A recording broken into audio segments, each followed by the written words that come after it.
Ek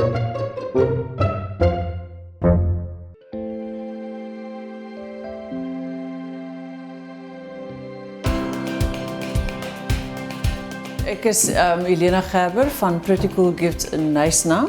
Dis 'n kleinerige besigheid wat ons is ongeveer 8 mense wat hier is, maar wat nog kleiner begin het. Ek het self die designs gedoen en die stukwerk gedoen en daarna het dit gegroei.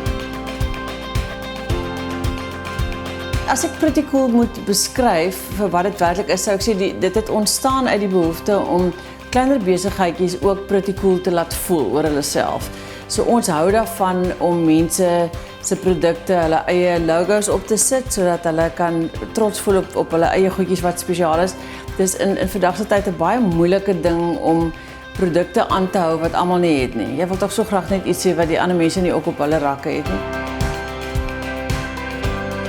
Vir Pretty Cool sou ek sê, ek het nie in die begin geweet wat die droom is nie. Ons het maar net aangegaan en soos wat die mense begin vra het vir dit of dat, het ons gedink, okay, miskien kan ons dit doen. En in ons geval bly ons in die mark omdat ons die hele tyd verander. So ons grootste uitdaging is om die hele tyd te kyk hoe verander dinge in die land sodat ons daarbey kan aanpas.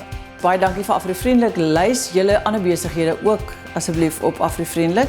Dis vinnig, dis maklik en is verniet. En ek ben in vandag se tyd is daar bitter min van die dinge. So, go for it.